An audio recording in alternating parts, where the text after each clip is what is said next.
Whatever may be the derivation, the fact remains that not to all is given the perception to understand, nor the eyes to see, and therein lies one of the dangers of writing such a book as this.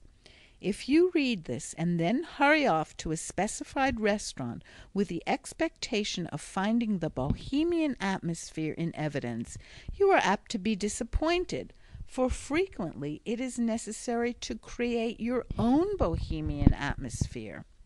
Then, too, all nights are not the same at all restaurants. For instance, if you desire the best service afforded in any restaurant, do not select Saturday or Sunday night, but if you will lay aside your desire for personal comfort in service and wish to study character, then take Saturday or Sunday night for your visit. It is very possible that you will think the restaurant has changed hands between Friday and Saturday.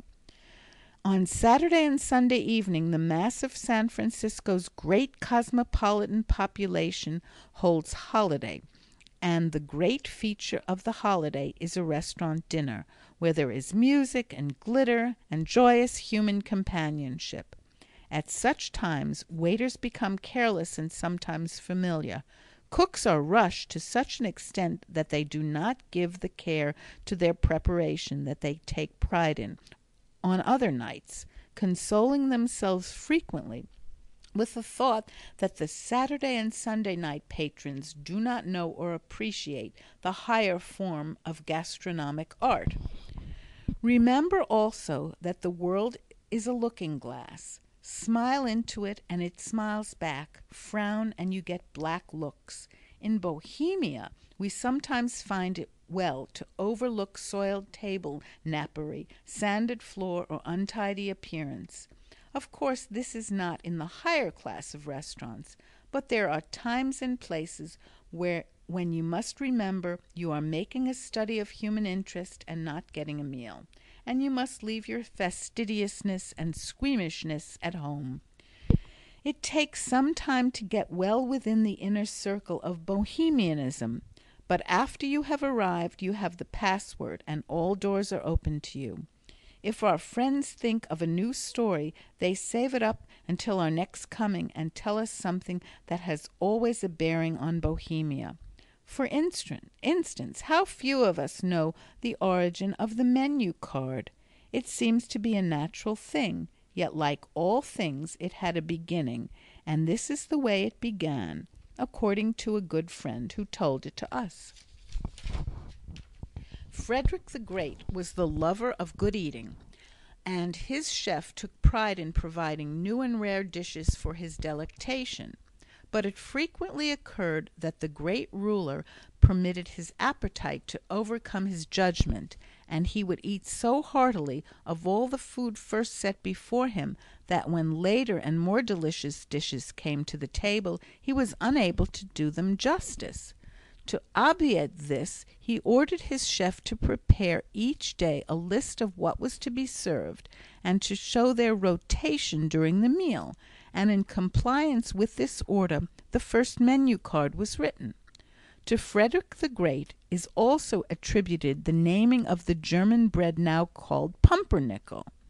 According to one of our Italian friends, the story runs this way. Frederick wished some bread, and his chef sent him a loaf that was of unusual color and flavor. It did not please the king, and he was not slow to express his disapproval.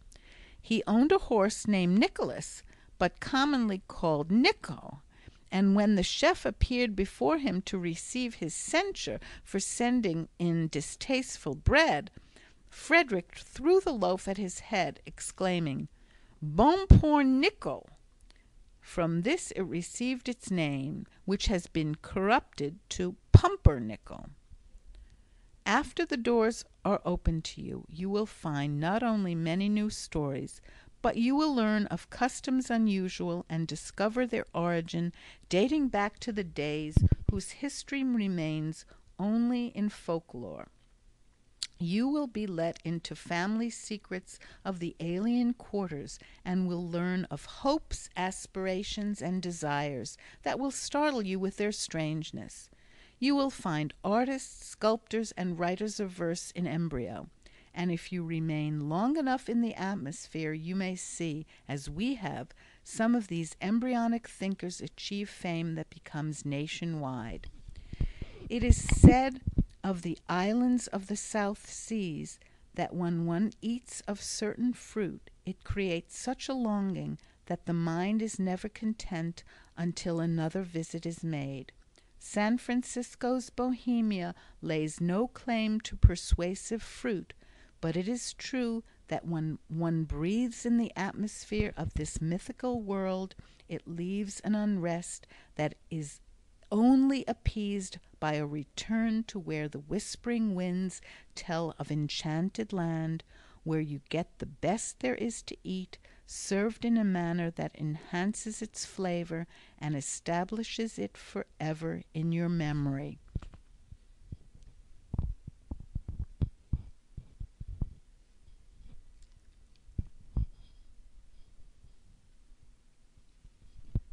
End of section 16.